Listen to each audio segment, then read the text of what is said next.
अस्सलाम वालेकुम, मेरा नाम मुक़द्दस भट्ट। इस वीडियो में अभी तक की जितनी क्रिप्टो मार्केट की अपडेट्स हैं, उनसे मैं आपको आगाह करूँगा और इम्पोर्टेंट जो है उसके साथ। अगर आप मार्केट का जायज़ा लें तो शिबा कॉइन दोबारा आपको जो करेक्शन करता नज़र आया था, अभी दोबारा वो ऊपर की तरफ जा रहा है। अगर आप मेरे से मेरी पर्सनल ओपिनियन पूछें तो मैं अभी तक इसी बात पे स्टैंड करता हूँ कि शिबा कॉइन में ये जो पंप है, ये फेक पंप है। आप लोगों को फँसाने के लिए, ताकि आप फोमो में आके महँगे टोकन्स बाय करें और उसके बाद जो है आप फँस जाएँ और जो बिग व्हेल्स हैं, जो इसकी प्राइस को पंप कर रही हैं, वो आपको महँगे कॉइन्स बेच के और खुद मार्केट से निकल जाएँ। वैसे तो मैं आपको टू बी फेयर एनालिसिस मैं आपको ये भी बताता चलूँ कि मार्केट में ये भी आवाज़ है कि शिबा की प्राइस जो है ये आपको अभी जो डॉट टेट्रा 02 और 3 नज़र आ रही है, कई तो यहाँ तक इसको प्रेडिक्ट करके बैठे हैं कि ये डॉट टेट्रा 05 तक जाएगी और कई ऐसे हज़रत हैं जो इसकी प्राइस को साल 2 साल के अंदर 1 सेंट तक लेके जाने की बातें कर रहे हैं। उसकी शायद वजह ये है कि चूँकि इन्होंने अपना एक बर्निंग सिस्टम स्टार्ट किया है जिससे ये अपने कॉइन्स बर्न करेंगे, जैसे कि इन्होंने अपना डिसेंट्रलाइज़्ड एक्सचेंज लॉन्च किया है। उसमें और इसके अलावा एनएफटीज़ वगैरह जब रीनेमिंग करनी है तो उस दौरान ये बर्निंग का अपना सेटअप ला रहे हैं। तो शायद उसको बुनियाद बना के ये कह रहे हैं कि ये 1 सेंट तक जाएगा, क्योंकि इसकी क्वाड ट्रिलियन इसकी सप्लाई है मेरे दोस्तों भाइयों। इसकी प्राइस 1 सेंट में जाने के लिए अच्छा खासा इसको सरमाया चाहिए। तो अगर आप नीचे दूसरे कॉइन की बात करें जो इस वक़्त मेरे फ़ेवरेट कॉइन में है, फाइल कॉइन, ये फिल कॉइन है, ये फाइल कॉइन का टोकन है, कॉइन है उनका। ये एक्चुअली एक ब्लॉकचेन है, यूँ समझ लें इसकी यूज़ेबिलिटी है। ये एक यूँ समझ लें कि ऑनलाइन जो क्लाउड स्टोरेजेज़ होते हैं, जैसे अमेज़न की है, जैसे गूगल की भी है। लोग जो हैं अपना ऑनलाइन जो क्लाउड स्टोरेजेज़ होते हैं, वहाँ पे डाटा स्टोर करते हैं for a short period of time, या उसको महफूज़ करने के लिए फिर उसको रिट्रीव करवाते हैं। ये ख़ुसूसन इस वजह से होता है रिमोटली, अगर आपने कोई काम फॉर एग्ज़ाम्पल एक कंपनी का बंदा पाकिस्तान में है, एक अमेरिका में बैठा हुआ है, तो वो क्लाउड स्टोरेज में डाटा रख के एक-दूसरे के साथ कम्युनिकेट करते हैं डाटे का। तो ये उसको फैसिलिटेट करने के लिए ये अमेज़न, ये गूगल के जो क्लाउड सर्विसेज़ या दू दीगर आपको जो क्लाउड सर्विसेज़ मार्केट में नज़र आती हैं, वो सारी सेंट्रलाइज़्ड हैं। तो फाइल कोइन ने डिसेंट्रलाइज्ड क्लाउड सर्विस का प्लेटफ़ॉर्म इंट्रोड्यूस करवाया। उसमें ये है कि आपने अगर डाटा स्टोर करना है तो जो आपको स्टोरेज प्रोवाइड करने वाले हैं, जो स्टोरेज प्रोवाइडर हैं, उस उनको आपने फाइल कोइन में पेमेंट करनी है। और जब आपने रिट्रीव करना है अपना डाटा जो आपने स्टोर किया है, उस दौरान भी आपने फाइल कोइन्स उनको पे करने हैं स्टोरेज प्रोवाइडर को। और इसी तरह स्टोरेज प्रोवाइडर को जो रिवार्ड मिलता है वो भी फाइल कोइन। तो इसकी यूजेबिलिटी है।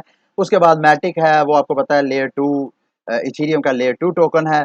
इसी तरह ये नीचे सारे कॉइन्स हैं। अगर हम बिटकॉइन के चार्ट की बात करें तो सबसे पहले इसका चार्ट में एनालिसिस करते हैं। ये डेली का चार्ट है और आप देख रहे हैं पिछले 3-4 दिनों से बिटकॉइन की प्राइस बार-बार 55,500 की प्राइस को टच करके नीचे आ जाती है या उसको टच करती नहीं है। अभी वैसे फिर ऊपर कैंडल जा रही थी और अभी फिर इसको नीचे बियर स्ट्रांग हो रहे हैं। अब आप सोच रहे होंगे कि यार क्या वजह है कि ये जो स्ट्रॉन्ग रेजिस्टेंस थी बिटकॉइन की 53,000 की, उसको तो ब्रेक कर लिया है, ये अपना ऑल टाइम हाई क्यों नहीं बना रही है? तो उसके लिए मैं क्रिप्टो क्वांट का जो एक साइंटिफिक जो डाटा एनालिसिस करते हैं क्रिप्टो मार्केट का, उनका एक चार्ट आपके साथ शेयर करने लगा हूँ। ये चार्ट एक्चुअली बिटकॉइन मार्केट में फोमो को जज करने के लिए, फोमो क्या आता है? Fear of missing out. ये एक ऐसी फीलिंग होती है जिससे जो रिटेलर्स हैं खसूसन, वो उसका शिकार होके क्रिप्टो मार्केट में अपनी इन्वेस्टमेंट डालते हैं। तो अगर आप देखें तो अभी तक जो बिटकॉइन के होल्डर्स हैं, जो ट्रेडिंग वगैरह कर रहे हैं, ये जो प्राइस में आपको बूम नज़र आ रहा है, उसके पीछे रिटेलर्स नहीं है, उसके पीछे फोमो नहीं है, बल्कि बड़े-बड़े जो इंस्टीट्यूशनल इन्वेस्टर्स हैं, बड़े-बड़े जो इंस्टीट्यूशनल ट्रेडर्स हैं, उनकी वजह से बिटकॉइन की प्राइस ऊपर जा रही है। और उसको काउंट कैसे किया जाता है? ये ट्रांज़ैक्शन काउंट इनफ्लोज़ है, क्योंकि जो ट्रांज़ैक्शन की काउंटिंग है, वो भी आपको कम से कम नज़र आ रही है।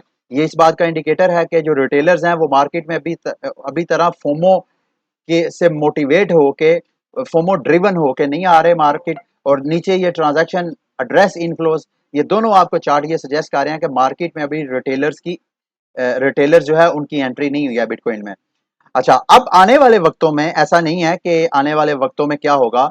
इस वीडियो में आपको ये बताना बहुत जरूरी था कि जैसे कि ये आपको नजर आ रहा है, ये BTCR, ये एक टिकर है किसका? Volt crypto industry revolution and tech ETF।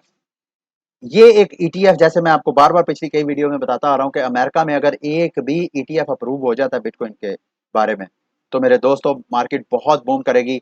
और ये किसी इनसाइडर ने ये खबर लीक की है कि आइंदा 3 हफ्तों के अंदर-अंदर ये वोल्ट क्रिप्टो इंडस्ट्री की ईटीएफ अप्रूव होने वाली है। गैरी गैंसलर ने किया है और ये जो आपको मार्केट में प्राइस अभी बिटकॉइन की ऊपर जाती नज़र आ रही है, इसके पीछे वो इनसाइडर्स हैं या वो यूँ समझ लें कि पॉलिसी मेकर के रिलेटिव्स हैं, रिश्तेदार हैं या उनके अपने पर्सनल जानने वाले हैं, जो क्रिप्टो मार्केट में इन्वेस्टमेंट डाल रहे हैं, ये जानते हुए कि गैरी गैंसलर अमेरिका की एसईसीपी इस ईटीएफ को अप्रूव कर देंगे। अभी अप्रूव हुई नहीं है, लेकिन मार्केट में यही एक्सपेक्ट किया जा रहा है कि इस माह के एंड में या अगले माह के फर्स्ट वीक में ये वर्ल्ड क्रिप्टो इंडस्ट्री रेवोल्यूशन की ईटीएफ अप्रूव हो जाएगी। अगर अप्रूव होगी तो उसमें 80% जो फंड है वो बिटकॉइन में डाला जाएगा। बिटकॉइन में जिसमें माइक्रो स्ट्रेटजी और 2-4 कंपनीज हैं जो कि इसमें फंडिंग करेंगी। और दूसरा वो इन्वेस्टमेंट किस में करेंगे? Bitcoin revolution companies like mining में, बिटकॉइन की माइनिंग में वो इन्वेस्टमेंट करेगी ये जो ईटीएफ है। इसके अलावा बिटकॉइन की जो लैंडिंग प्लेटफॉर्म्स हैं उन पे इन्वेस्टमेंट करेगी और मैन्युफैक्चरिंग माइनिंग इक्विपमेंट उसमें इन्वेस्टमेंट वगैरह करेगी। तो ये बिटकॉइन की प्राइस मेरी नज़र में इसी वजह से ऊपर जा रही है क्योंकि इनसाइडर ने रिपोर्ट कर दिया है। अच्छा, अगर आप देखें ये एक और चार्ट मैं क्रिप्टो क्वांट का आपके साथ शेयर करना चाह रहा था कि बिटकॉइन की प्राइस इस साल के स्टार्ट में for the first time in bitcoin history 1 trillion को उसने क्रॉस किया था फरवरी में जाके 19 फरवरी में। और मेरा ख्याल है कोई 4-5 दिन या कोई हफ्ता 2 हफ्ता 1 ट्रिलियन से ऊपर फिर उसके बाद आपको पता है मिड क्रैश जब आया मार्केट कैप ये देख रहे हैं ऊपर काफ़ी अरसा मिड मई में जब क्रैश आया तो उसके बाद जो मार्केट कैपिटल काफ़ी नीचे डाउन गया उसका। तो जो अभी जो हालात हैं उसमें बिटकॉइन का मार्केट कैपिटल एक बार फिर 1 ट्रिलियन से ऊपर गया है जो कि 1 ट्रिलियन से नीचे टच कर रहा होगा। और अगर हम और न्यूज़ की बात करें तो सिटी बैंक के बारे में मैं आपको बताना चाहूँगा कि जो सिटी बैंक है उनका जो सीनियर एग्जेक्टिव है उसने अपने लंदन कॉन्फ्रेंस में बताया कि उनके जो क्लाइंट्स हैं वो बिटकॉइन और क्रिप्टो मार्केट खसूसन जो डीफाई टोकन्स हैं उनमें एक्सपोजर मांगते हैं। बैंक्स के ऊपर उनके क्लाइंट्स का प्रेशर है कि वो उनकी इन्वेस्टमेंट करवाएं, उनको फैसिलिटेट करें क्रिप्टो मार्केट में इन्वेस्टमेंट करने के लिए, जो कि पॉजिटिव साइन है। एक और मैं क्रिप्टो पॉइंट का चार्ट आपके साथ शेयर करना चाहता हूँ। ये चार्ट आपको ये सजेस्ट कर रहा है कि जब कभी भी स्पॉट एक्सचेंजेस से फंड्स निकल के डेरिवेटिव एक्सचेंजेस की तरफ चले जाते हैं, मतलब स्पॉट एक्सचेंजेस में क्या होते हैं कि लोग फंड्स को लेके अपने पास होल्ड कर लेते हैं, जबकि डेरिवेटिव एक्सचेंजेस में क्या होते हैं कि लोग एक्सचेंजेस से लेवरेज लेके उधार लेके ट्रेडिंग करते हैं। उसमें क्या होता है कि प्राइस के डंप होने के चांसेस बढ़ जाते हैं क्योंकि जो एक्सचेंजेस लेवरेज वगैरह देती हैं वो लिक्विडेट करने के चक्करों में या कैस्केडिंग इफेक्ट उसको टेक्निकल जुबान में बोलते हैं, कैस्केडिंग इफेक्ट्स की वजह से प्राइस डाउन हो सकती है। लेकिन अगर इस चार्ट को आप देखें तो ये चार्ट ये कह रहा है कि अभी तक की जो मार्केट की सूरत हाल है, स्पॉट एक्सचेंजेस से फंड्स निकल के जो डेरिवेटिव एक्सचेंजेस की तरफ जाते हैं वो मिनिमम है। इसका मतलब है कि जो कैस्केडिंग इफेक्ट की वजह से मार्केट ड्रॉप हो सकती है उसके चांसेस बहुत कम है क्योंकि अभी तक जो ज्यादा होल्डिंग है बिटकॉइन की वो स्पॉट एक्सचेंजेस में है। उसके बाद अगली न्यूज़ ये और मैं आपके साथ शेयर करना चाहता था, ये भी एक तरह की बड़ी पॉजिटिव न्यूज़ है। ये एक बक नाम की कंपनी है अमेरिका बेस्ड, ये इसकी जो ये इंटरकॉन्टिनेंटल एक्सचेंज जो कि न्यूयॉर्क स्टॉक एक्सचेंज की पेरेंट कंपनी है, उनका ये एक एप्लीकेशन है बक नाम का। इन्होंने गूगल पे एक पेमेंट सर्विस है, मोबाइल पेमेंट सर्विस, अगर आप ऑनलाइन शॉपिंग वगैरह करते हैं तो आपको पता होगा, खसूसन आप अगर गूगल के एंड्रॉयड एप्लीकेशन या और स्टोर्स में आप जाते हैं जहां पे गूगल पे की ऑप्शन होती है तो वहां पे आप पे कर सकते हैं। तो इन्होंने गूगल के साथ एक कॉन्ट्रैक्ट किया है कि जहां जहां गूगल पे की ऑप्शन होगी वहां पे बक के जो क्रिप्टो यूजर्स हैं वो क्रिप्टो के जरिए पेमेंट्स वगैरह कर सकते हैं। तो ये बराह रास्त तो क्रिप्टो से बाइंग सेलिंग नहीं है, लेकिन वाया गूगल पे के जरिए यूजर जो जो बक के यूजर्स हैं वो क्रिप्टो से अपनी पेमेंट्स वगैरह कर सकते हैं। इसके अलावा ये एक और मेरा ख्याल है, हाँ, यूके के बैंक की तरफ से एक न्यूज़ है, crypto asset markets continues to grow rapidly. और इसमें ये जो यूके का बैंक है उनकी एक अपनी कमेटी है, फाइनेंशियल पॉलिसी कमेटी। उन्होंने कहा है कि एसएच को क्रिप्टो को बहुत ज़्यादा खतरा नहीं है, लेकिन इसका ये कतन मतलब नहीं है कि जो हुकूमत है उसको कोई रेगुलेशंस नहीं करनी चाहिए, इस मार्केट को रेगुलेट नहीं करना चाहिए, बल्कि उसने तो ये फोर्स किया कि regulations need to develop quickly, not just domestically but globally. एडा की लास्ट में मैं आपके साथ न्यूज़ शेयर करना चाहता था। एडा अगर आप देखें तो 25 सितंबर को इनका जब समिट हुआ उस वक्त से लेके इनकी प्राइस जो है वो काफ़ी प्रेशर में है। तो मेरे दोस्तों, मैं आप लोगों को यही मशवरा दूंगा कि एडा, पोल्का डॉट, ये इस वक्त आपको शायद उतना ग्रो करते नज़र नहीं आ रहे जितनी कि मार्केट की दीगर क्रिप्टो करेंसीज आपको मूव करती नज़र आ रही हैं। लेकिन इसका ये कतई मतलब नहीं है कि इनके प्रोजेक्ट्स में जान नहीं है। ये एक highly under valued crypto currencies हैं। ये मेरी ओपिनियन है, ज़रूरी नहीं ऐसा हो, लेकिन मेरा मानना ये है कि ये highly under valued crypto currencies हैं। जब भी इन्होंने इनके बूम आना है तो एकदम इन्होंने ब्लास्ट करना है, और ये ब्लास्ट जो है वो फेक पंप नहीं होगा जैसे शिबा इनो का आपको नज़र आ रहा है। तो यहाँ पे मैं इस वजह से आपको ये चीज़ें कह रहा हूँ मेरे भाइयों, ये अभी जो 25 सितंबर की समिट हुई है उसमें एक तो इन्होंने अपना स्टेबल कॉइन डीजेड, क्या इसको कैसे प्रोनाउंस करेंगे, एल्गोरिथमिक स्टेबल कॉइन ये लॉन्च करने जा रहे हैं अपने ब्लॉकचेन के ऊपर। दो किस्म के स्टेबल कॉइन होते हैं, एक अलग एल्गोरिथमिक होते हैं और एक डॉलर पेस्ड होते हैं। यानी उसमें ये होता है कि स्टेबल कॉइन जितने आपने मिंट करके मार्केट में फेंकने हैं उसके बदले या तो पीछे डॉलर रखने होते हैं, फियाट करेंसी रखें उसकी बैक पे रिजर्व के तौर पे। दूसरा जो एल्गोरिथमिक होता है उसमें ये होता है उसके बदले कोई ना कोई करेंसी बैक पे रखी जाती है।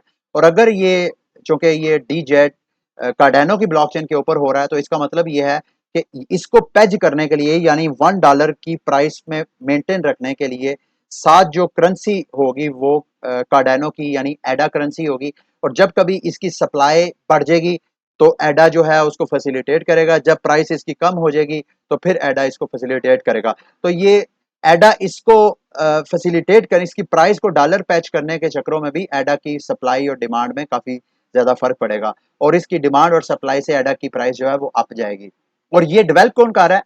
ये पिछले दिनों आपको कोटी जो है, कोटी ये क्रिप्टो करेंसी जो है वो आपको बूम करती नजर आ रही है। तो इस स्टेबल कॉइन को जो एंटरप्राइज डेवलप कर रही है वो कोटी प्लेटफॉर्म है, वो इसको कर रहे हैं। फिर इसके अलावा आपको पता है कार्डानो की जब 25 सितंबर को हुआ तो मैंने आपको बताया इनका अमेरिका की जो सबसे बड़ी डिश इंडस्ट्री है उनके साथ इन्होंने कॉन्ट्रैक्ट किया। उनके जितने क्लाइंट्स हैं उनको ये क्रिप्टोग्राफिक आइडेंटिटी देंगे, जितने उनके पता नहीं लाखों में उनके जो हैं वो सब्सक्राइबर्स हैं, उन सब को ये फैसिलिटेट करेंगे कि वो कंपनी अपने यूजर्स को डॉक्यूमेंट करें ब्लॉकचेन के ऊपर।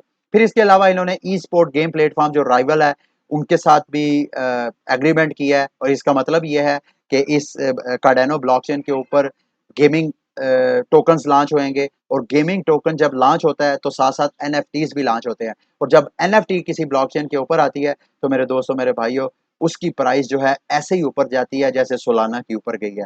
तो एक्चुअली इस वक्त अगर करंट मार्केट में देखा जाए जो मेन मार्केट फोर्सेस हैं जो मार्केट को ड्राइव करने वाली हैं इस वक्त, जो बूम देने वाली हैं, दो ही चीजें हैं, गेमिंग गेम और दूसरा एनएफटीज। और इन दोनों का रिश्ता जो है वो आसमानों में बना है।